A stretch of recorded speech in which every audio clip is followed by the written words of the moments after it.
2019 ഈ അപേക്ഷ നൽകി അവിടം തൊട്ട് ഈ ഗൂഢാലോചനയ്ക്ക് കൃത്യമായി തന്നെ എക്സിക്യൂഷനിലേക്ക് പോവുകയാണ് ഈ സംഘടിത കൊള്ള.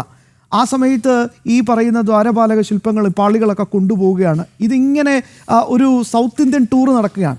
വിവിധ സിനിമാ താരങ്ങളുടെ വീട്ടിൽ, മറ്റ് പ്രധാനപ്പെട്ട ആളുകളുടെ അടുത്ത്, ചില പ്രത്യേക ക്ഷേത്രങ്ങളിൽ, കൂട്ടായ്മകളിൽ അവിടെയൊക്കെ പോയി ഒരുപാട് കാശുകളും പണപ്പിരിവൊക്കെ നടത്തുകയാണ്.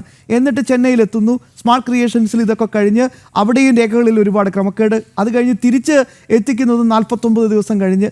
ഇപ്പോൾ ഈ ഒരു പ്രോസസ്സ് ഇത് കൃത്യമായി തന്നെ സന്നിധാനം പോലെ വളരെ തന്ത്രപ്രധാനമായ ഒരു ക്ഷേത്രത്തിൽ അതിൻ്റെ എല്ലാ സ്വത്തുക്കളുടെയും പരമാധികാരവും എല്ലാ രീതിയിലുമുള്ള നോട്ടം ഒക്കെ നടത്തുന്ന, മോണിറ്ററിംഗ് നടത്തുന്ന ദേവസ്വം ബോർഡ് ഇതൊന്നും നോക്കിയില്ല എന്ന് പറഞ്ഞാൽ എത്ര കണ്ട് വിശ്വസിക്കാൻ സാധിക്കുന്നതാണ് ഏറ്റവും പ്രധാനപ്പെട്ട കാര്യം. മാത്രമല്ല, ഈ ബഹുമാനപ്പെട്ട ഹൈക്കോടതി സമർപ്പിച്ച ഈ വിജിലൻസ് റിപ്പോർട്ട് അവസാനിക്കുന്നത് 2019 കാലഘട്ടത്തിൽ ഇതുമായി ബന്ധപ്പെട്ട ഉദ്യോഗസ്ഥരുടെയും ബോർഡ് അധികൃതരുടെയും മറ്റുള്ളവരുടെയും പങ്ക്, പ്രേരണ, ഗൂഢാലോചന എന്നിവയും അന്വേഷണ വിധേയമാക്കേണ്ടതാണെന്നും കാണുന്നു എന്നാണ്. ഡോക്ടർ മഹേന്ദ്രകുമാർ. ഹലോ, പറയും. ഞാൻ അതിന് മറുപടി പറയുന്നതിന് മുമ്പ് ആദ്യം ബഹുമാനപ്പെട്ട ഇടതുപക്ഷ പ്രതിനിധി കുറച്ച് മുമ്പ് ഞാൻ ആദ്യം സംസാരിച്ച സമയത്ത് ഞാൻ പറഞ്ഞ ഒരു വിഷയത്തിൽ അതിനെ ഉയർത്തിക്കാട്ടിക്കൊണ്ട് അദ്ദേഹം പറഞ്ഞൊരു പരാമർശത്തിന് മറുപടി പറഞ്ഞിട്ട് നമുക്ക് ചോദ്യത്തിലേക്ക് വരാം. സി കേശവനാണ് പറഞ്ഞത് എന്ന് പറയുന്ന ആ മുദ്രാവാക്യം ഏറ്റുപിടിച്ച് തെരുവോരത്ത് പോയത് CPM എന്നാണ് ഞാൻ പറഞ്ഞത്. അല്ലാതെ കമ്മ്യൂണിസ്റ്റുകാർ ആദ്യം വിളിച്ചു, അവസാനം വിളിച്ചു എന്നുള്ളതല്ല ചോദ്യം. ഇനി ഇടതുപക്ഷത്തെ സംബന്ധിച്ചിടത്തോളം അവർ ക്ഷേത്രാചാരങ്ങളെ ബഹുമാനിക്കുന്നു എന്നുമാണ് ഇടതുപക്ഷത്തിൻ്റെ പ്രതിനിധി പറഞ്ഞത്. നമുക്കറിയാം, ശബരിമലയിലെ അയ്യപ്പൻ്റെ സ്വാമിയുടെ നൈഷ്ഠിക ബ്രഹ്മചര്യത്തെപ്പറ്റി പരിഹസിക്കുകയും ഭഗവാന്റെ കല്യാണം കഴിഞ്ഞു എന്ന് വരെയൊക്കെ പറഞ്ഞ സ്വരാജ് കമ്മ്യൂണിസ്റ്റുകാരനല്ല എന്ന് അദ്ദേഹം തള്ളിപ്പറയുകയാണ് എങ്കിൽ അംഗീകരിക്കാം. അതുപോലെ തന്നെ സുധാകരൻ തന്ത്രിയുടെ ആ വിഷയം ഒരു ചാനൽ ഫ്ലോറിൽ പോലും പറയാൻ കൊള്ളാത്ത വിധത്തിൽ അത്ര അപഹസിച്ച സുധാകരനും, അതുപോലെ തന്നെ ശബരിമലയിൽ യുവതി പ്രവേശനം ഉണ്ടായ സമയത്ത് 2ാം ദിവസം, അത് കഴിഞ്ഞ് ഒരാഴ്ചക്കകത്ത് വേറെ 2ാമത്തെ തവണയും ഒരു സ്ത്രീ പ്രവേശിച്ചു എന്ന് പറഞ്ഞിട്ടൊരു വാർത്ത, ഒരു അഭ്യൂഹം ഉണ്ടായ സമയത്ത് ഇന്നെന്താ ഹർത്താൽ ഇന്ന് ഹർത്താൽ നിങ്ങൾ നടത്തുന്നില്ലേ എന്ന് ചോദിച്ച ബഹുമാനപ്പെട്ട കേരള മുഖ്യമന്ത്രി ഒരു സഖാവല്ല എന്ന് ഇദ്ദേഹം പറയുകയാണെങ്കിൽ അതും അംഗീകരിക്കാം.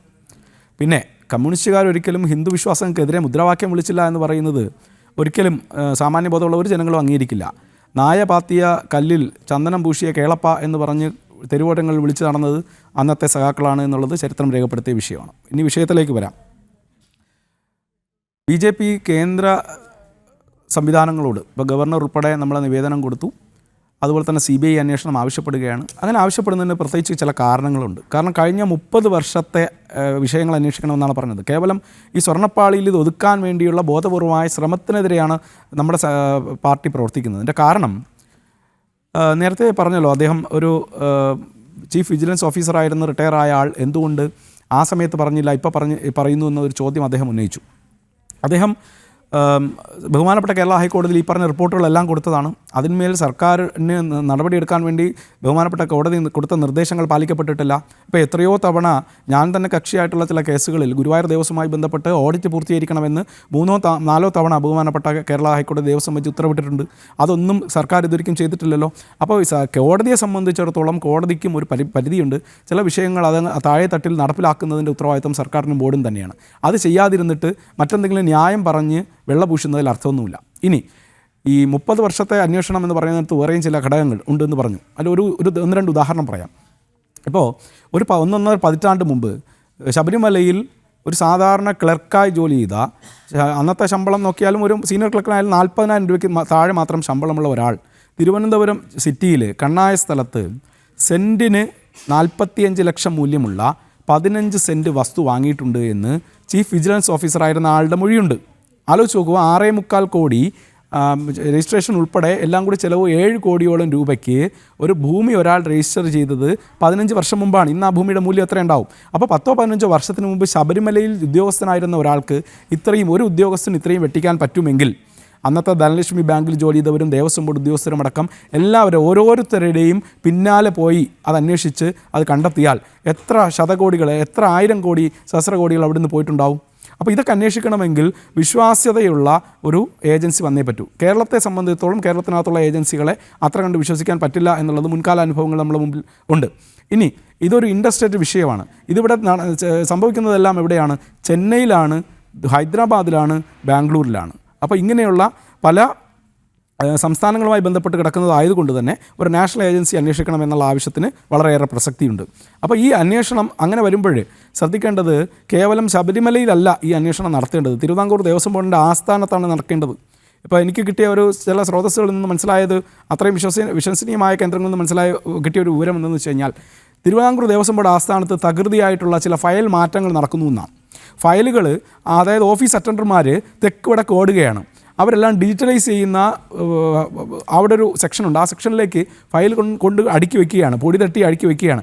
ആവശ്യമുള്ളത് മാത്രം ഡിജിറ്റലൈസ് ചെയ്യുകയും ബാക്കിയെല്ലാം നശിപ്പിക്കുകയും ചെയ്യുന്ന തെളിവ് നശീകരണം അവിടെ ഇപ്പോൾ നടക്കുകയാണ്. അപ്പോൾ അതിനുള്ള ഒരു സമയം കൂടിയാണ് ഇപ്പോൾ ഇവിടെ ഇവർ നൽകിയിട്ടുള്ളത്. ഇപ്പോൾ നമ്മൾ വിചാരിക്കുന്നത് പോലെ ഇതൊരു നിസ്സാര കാര്യമല്ല. ഓരോ ദിവസവും ഓരോ മണിക്കൂറുകളും കഴിയും തോറും അന്വേഷണം കൃത്യമാകാനുള്ള എത്രാമത്തെ ദിവസമാണ് ഈ പോറ്റിയെ പിടികൂടുന്നത്? അതാണ്, എത്രയോ ദിവസം അയാൾക്ക് ഇറങ്ങി നടക്കുകയാണ്, മാധ്യമങ്ങൾക്കിടയിലൂടെ നടക്കുകയാണ്, ജനങ്ങളുടെ ഇടയിലൂടെ നടക്കുകയാണ്. അയാൾക്ക് എല്ലാ വിധത്തിലും സമ്പൂർണ്ണ സ്വാതന്ത്ര്യത്തോടുകൂടി ഇറങ്ങി നടന്ന് മുഴുവൻ തെളിവ് നശിപ്പിക്കാനും സാക്ഷികളെ സ്വാധീനിക്കാനുമുള്ള എല്ലാ സമയവും കൊടുത്തിരിക്കുകയാണ്. ഇത് ഒരു കാര്യം മനസ്സിലാക്കേണ്ടത്, ഉണ്ണികൃഷ്ണൻ പോറ്റി എന്ന് പറയുന്നത് ഒരു പ്രതിനിധി മാത്രമാണ്. അയാളുടെ പിന്നിൽ അനേകം ആൾക്കാരുണ്ട്. ശബരിമലയിൽ എത്രയോ തവണ ഹൈക്കോടതി തന്നെ പരാമർശിച്ചിട്ടുള്ള ചില സ്വാമി വേഷധാരികൾ അവിടെയുണ്ട്. അവിടെ 1600 രൂപയ്ക്ക് പ്രത്യേകിച്ച് മകരവിളക്ക് സമയത്തൊക്കെ റൂം ബുക്ക് ചെയ്ത് വെച്ച ശേഷം 4 ലക്ഷം രൂപയ്ക്ക് മറിച്ച് കൊടുക്കുന്ന തെലുങ്ക് നാട്ടിൽ നിന്നും കർണാടകത്തിൽ നിന്നും വരുന്ന സ്വാമിമാർക്ക് അന്ന് അവർ എത്ര ദിവസം കാശ് വേണമെങ്കിലും ശബരിമലയിൽ ചിലവാക്കും. അവർക്ക് ഒരു സുഖകരമായ ദർശനവും ഒരു താമസ സൗകര്യവും മതി. അപ്പോൾ 1600 രൂപയ്ക്ക് ബുക്ക് ചെയ്ത റൂം 4 ലക്ഷം രൂപയ്ക്ക് മറിച്ചടിക്കുന്നുവെങ്കിൽ അവർ സാക്ഷാൽ അയ്യപ്പ സ്വാമിയെ ഉച്ചി മുതൽ ഉള്ളങ്കാൽ വരെ അവർ വിറ്റിരിക്കും. അതിനകത്ത് യാതൊരു തർക്കവുമില്ല. അപ്പോൾ അത്രയും ഗൗരവമായ വിഷയങ്ങളാണ് ശബരിമലയിൽ നടക്കുന്നത്. അത് നിലവിലുള്ള അന്വേഷണം, ഈ കോടതി ഉത്തരവ് തന്നെ ഇപ്പോൾ എന്തുകൊണ്ടാണ് ഇത്ര തകൃതിയായിട്ട് അന്വേഷണം മാധ്യമങ്ങളുടെയും ജനങ്ങളുടെയും കണ്ണിൽ പൊടിയിടാൻ വേണ്ടി കാണിക്കുന്നത്? 6 തവണയാണ് കോടതി ഈ വിഷയം പരാമർശിച്ച് സർക്കാരിനെ ശാസിച്ചത്. അതുമാത്രമല്ല, 2 ആഴ്ച കൂടുമ്പോഴേക്കും ഈ അന്വേഷണത്തിൻ്റെ അപ്ഡേറ്റ് സീൽ ചെയ്ത കവറിൽ തങ്ങളുടെ മുന്നിൽ എത്തിക്കണമെന്ന് ഹൈക്കോടതി പറഞ്ഞു.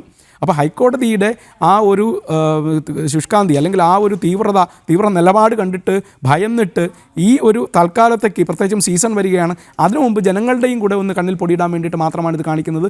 ഇതിൽ ഇപ്പോൾ എന്തായാലും അന്വേഷണ സംഘത്തെ സമ്പൂർണ്ണമായും അവിശ്വസിക്കണമെന്നല്ല ഞാനീ പറയുന്നത്.